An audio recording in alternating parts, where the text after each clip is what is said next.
సంగారెడ్డి జిల్లా జహీరాబాద్ నియోజకవర్గం కోహిర్ మండల బుధవారం నాడు కోహిర్ ప్రజా పరిషత్ కార్యాలయంలో సర్వసభ్య సమావేశం నిర్వహించడం జరిగింది. దీంట్లో భాగంగా వ్యవసాయ శాఖ నివేదిక ప్రకారం వ్యవసాయ అధికారి చెప్పిన వివరాలు, మండలంలోని రైతులకు కావలసిన విత్తనాలు, పత్తి, మొక్కజొన్న, సోయాబీన్, కందులు మండలంలోని అన్ని ఫర్టిలైజర్ షాపుల్లో అందుబాటులో ఉన్నాయి. సబ్సిడీపై జనుములు 90 క్వింటాలు, జినుగు 40 క్వింటాలు సబ్సిడీపై ఆయా రైతులకు అందజేయడం జరిగింది. అలాగే మండలానికి అవసరమగు DAP, కాంప్లెక్స్, పొటాష్ సొసైటీలో అందుబాటులో ఉన్నాయి. రైతు బంధు విషయంలో ప్రభుత్వ ఆదేశాలను అనుసరించి రైతుల నుండి వారి అభిప్రాయాలు సొసైటీల ద్వారా ప్రభుత్వానికి నివేదిక పంపించడం జరుగుతుంది.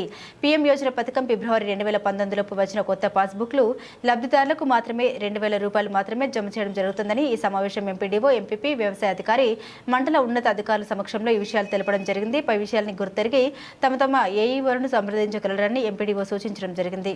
ఇటు కార్యక్రమంలో ఎంపీడీఓ, ZPTC, MPP, మండల అధికారులు, ఎంపీటీసీలు తదితరులు పాల్గొన్నారు.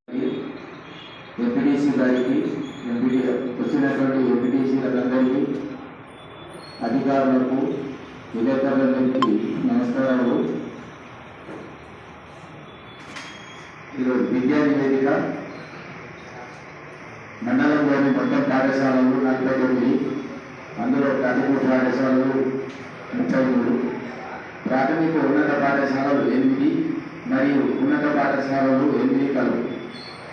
ఇందులో 3504 మంది విద్యార్థులు చదువుతున్నారు.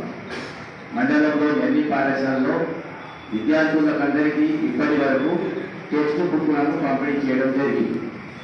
మండలంలోని 6 నుంచి 10వ తరగతి విద్యార్థులకు నోటు బుక్లను కూడా సప్లై చేయడం జరిగింది. ప్రాథమిక పాఠశాలలో 1వ తరగతి నుంచి 5వ తరగతి వరకు వర్క్ షీట్లు పంపిణీ చేయడం జరిగింది.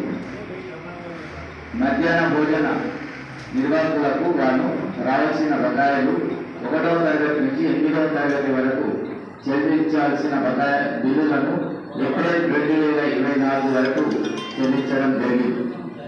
9వ తరగతి నుండి 10వ తరగతి